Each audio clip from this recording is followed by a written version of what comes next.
Hi there and welcome back to Japan, where we're going to be checking out a little bit more of Ningen ISU with the song Baptism.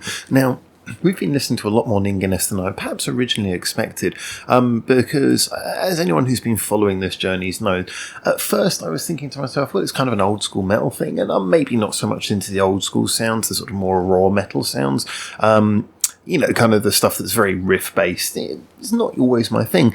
But then I think the more we listen to Ningen ISU, the more I realise that there are some songs, some of them don't work so much for me, but some of them just have these really interesting ideas. They get these really hectic, crazy things happen in some of their songs that just make them sound fresh and original and stand apart from the rest. So whenever it goes into an Ningen ISU song, it's always an interesting one for me, because I'm sort of thinking, well, this is not naturally... I'm in kind of all genres of music, but this is not naturally the sort of thing I would regularly listen to, but just I like something about the way they approach it. So I'm always kind of hoping for one of those slightly more frenetic, crazy songs that they do occasionally that just, blows you away because you don't know what's going to happen next. Anyway, enough of me waffling. I don't know anything about this song except for the fact that it's by Ningen ISU and it's called Baptism. So I might as well check it out. Here we go. Let's listen to this one together and then talk about it afterwards.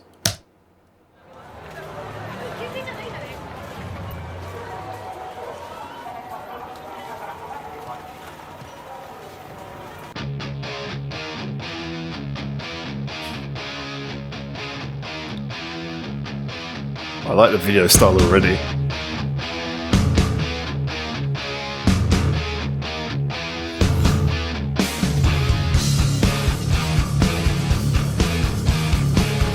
Nice simple riff to start it off. Let's see how they develop it.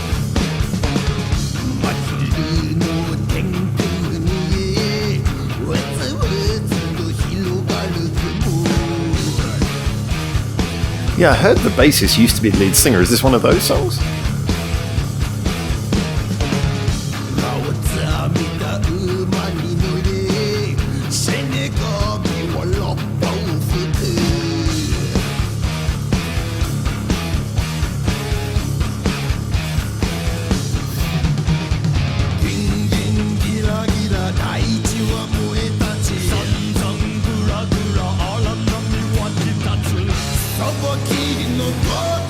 Oh, that's a nice little tempo change there. Well, rhythm change.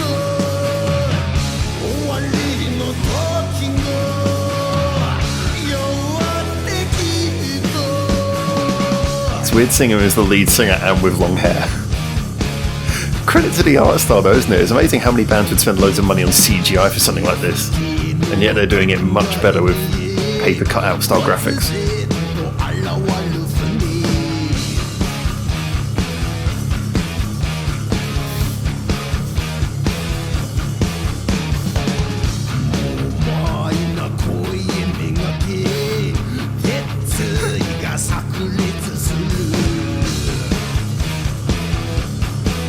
I'm so glad this channel isn't monetized when I see some of the stuff going on in here.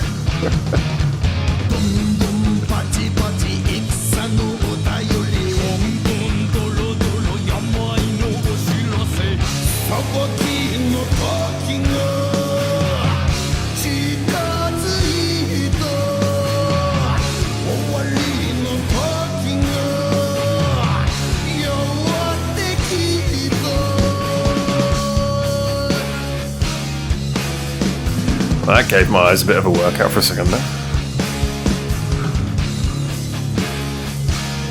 Give me your onigiri.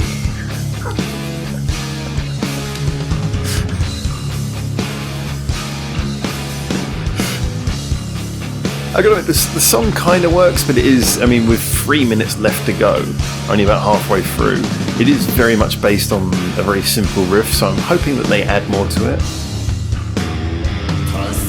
I love the video. It's so weird.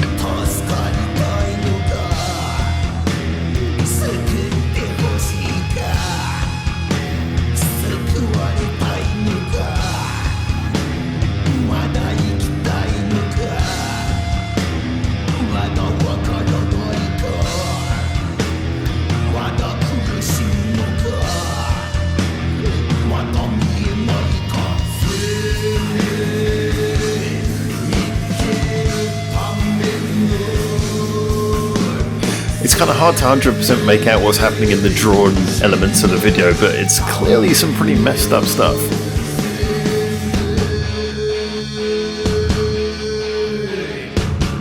but the visual style itself, brilliant. Yeah, it's hard to. I mean, this riff really works, but I kind of want to hear them develop more away from it, build more on it.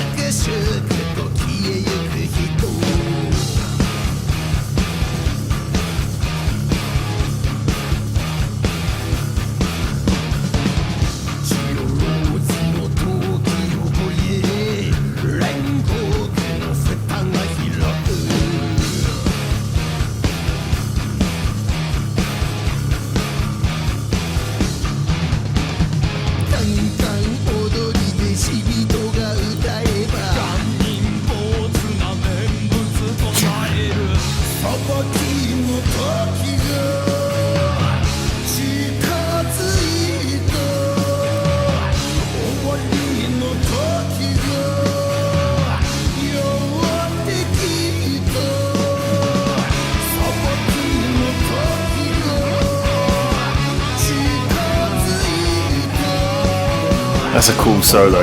It's one of those solos, I say, it kind of sounds more it's about the feeling than it is about the twiddling.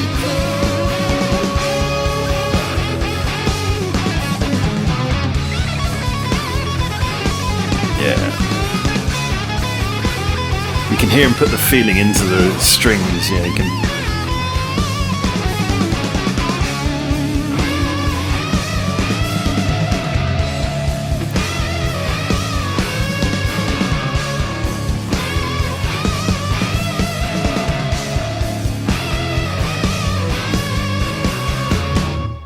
Yeah, great solo to finish it all off. Well, this is interesting. Interesting on a few levels. I mean, first of all is the fact that obviously we've got a lot to unpack on this one, because this one, I'm guessing predates. I don't think it's the oldest one we heard. I think we heard Ghost Train, which at least the video to that definitely looks older than this. Maybe even, was it Lover's Suicide in Shinjuku or something like that? And they were both sung by Wazzy, but I had been told that the bass player used to be the lead singer, or maybe used to sing on some of the songs. So seeing him with long hair, well, maybe this is older because it's the only one I can remember where he's got long hair. Maybe Ghost Train? But anyway, seeing him with long hair basically delivering the lead vocals is interesting, because his voice definitely is full of a sort of... he's got this sort of charismatically bizarre quality. I think it's probably similar to what people hear. I mean, I'm not a big fan of stuff like Black Sabbath, but maybe it's kind of similar to what people hear when they hear stuff like Ozzy Osbourne, who... I wouldn't really describe him as a singer myself, but I think it's more the tone and the madness of the voice that's the appeal, the draw. It's, you know, it gives a sort of a personality to the narrative. Now, that's kind of the feeling I got here. It's not like he was really singing with any particular power, or, you know, there wasn't like a real sort of singing quality to it so much as it was just in tune and with quite a lot of craziness. The riff as well, very, very simple riff, but actually it held up quite well considering the rather lengthy 6-minute runtime. Well, lengthy compared to most bands, not for them. The riff held up okay. I kind of wish, for me, it felt, like I say, sometimes with their songs, if there isn't any sort of big change or isn't any big development, it just kind of like rolls through, kind of just slowly, slightly veering away from the central core riff, then sometimes for me it can get a little bit, well, not tiresome. You just kind of feel like you're expecting, you're waiting for it to build up on what it's doing. You know, you're expecting it to sort of pay off where it started. But I think this one's kind of got that. What was the genre, the phrase that you guys in the comments were telling me? Doom metal. It's kind of got that doom metal quality of just sort of plugging away at a sort of doomy sort of riff. And yeah, it works. It does work. Maybe not so much for me. But like I said, I would have liked to hear more development in it. But the riff seems to stand quite well considering how simple it is, and just the whole thing seems to be an exercise in simple but punchy and effective.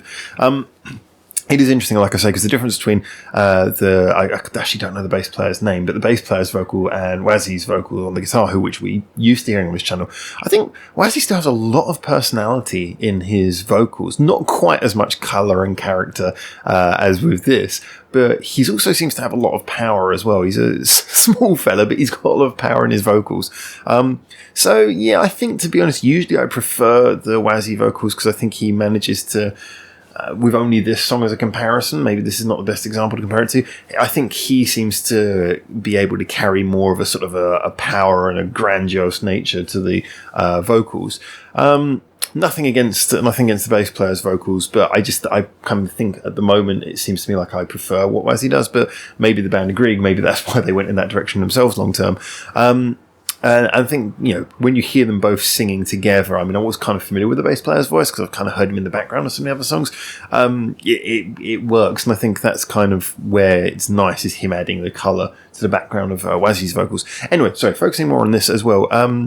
Again, as you guys know, if you've been following the channel for a while, I'm kind of harsh on guitar solos, not because I'm a guitar aficionado. I play guitar, but it's more just because of the fact that guitar solos are so ubiquitous, they're everywhere, that it's kind of hard to do a guitar solo that stands out. But I think sometimes the best ones, either ones that are very plugged into, sort of pushing the arrangement forwards, or like this ones, but they've got a real sort of tangible quality where you're not so much being twiddled at as it's really kind of sort of playing and straining the notes and giving you a melody that you can almost sort of sing along to the guitar with. And I did feel this was very tangible. You could kind of hear and feel the string bends, and you could feel the emotion of the solo, which was really cool. So for me, that worked quite well.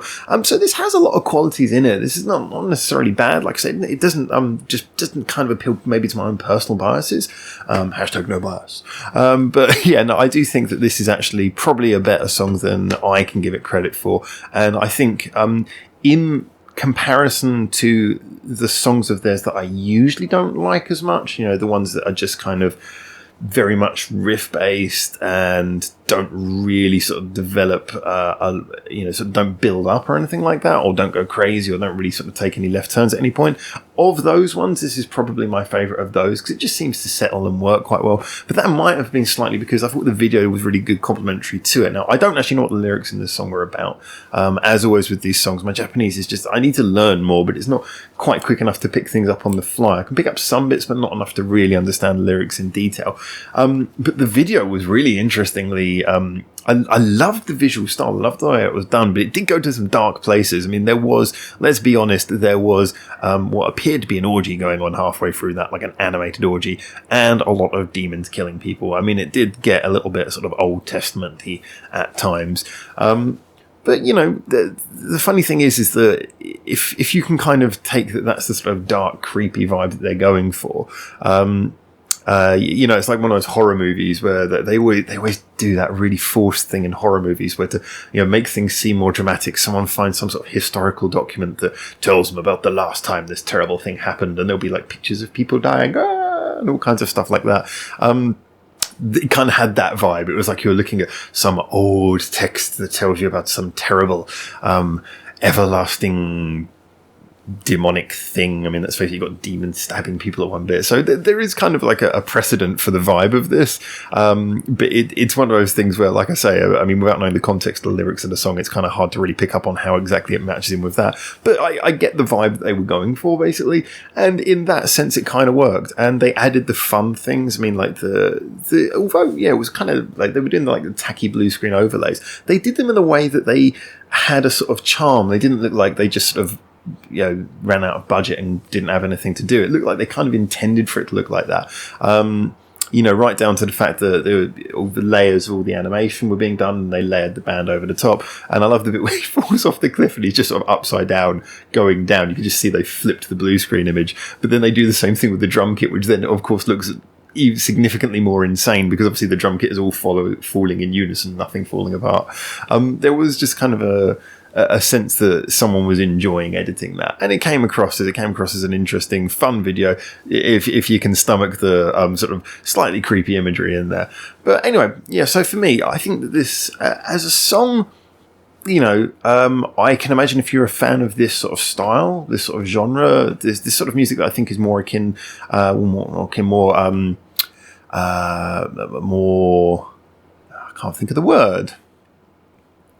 More in keeping, there's a much better word, I can't think of it, more in keeping with their older style, then yes, I can imagine this song would really appeal to you.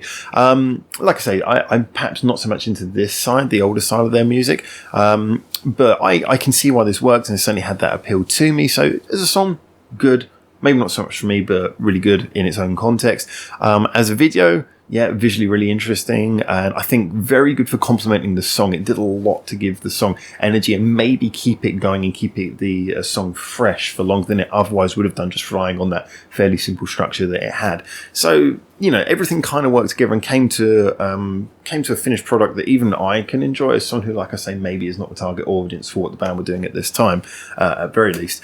So, yeah, good stuff. I'd be really interested to know what you guys think. So get in the comments, as always, tell me what you think. If you're a fan of the band, if you're not, if you know this song, if you don't, if you're hearing it for the first time or not, if you like it, if you don't like it, just get in there and tell us what you think. That's what it's all about. It's all about discussion on the channel. Really appreciate it. And just so you know, one last thing, I keep on saying this now, but the light that lights my face, which otherwise would be gone, the nice little posters back here, the camera that we're recording this on, the good little microphone, all of this is thanks, by the way, to our Patreon support. So a massive thank you to the people who are supporting us on Patreon. This channel's not monetized, so I really appreciate anyone who wants to have a look at that. And if you're interested, if you've really been enjoying the channel and you want to subscribe to the Patreon, then much appreciated. Whatever you can give helps us keep this all running. But anyway, for now from Japan, thank you just for being here. You can like, subscribe, do whatever you want, and if you really hate it, you can even press thumbs down. But the most important thing is you get in the discussion and you tell us why. So until next time, for now, ciao ciao. Thanks for watching. Feel free to check out more of our hundreds of videos we got online on this channel right now, or get involved in the discussion with us at the many social media links we've got in the description below, where you can suggest new videos and artists for us to check out on the channel. Or you can just do the usual YouTube stuff and comment, like, subscribe. You know how this works by now.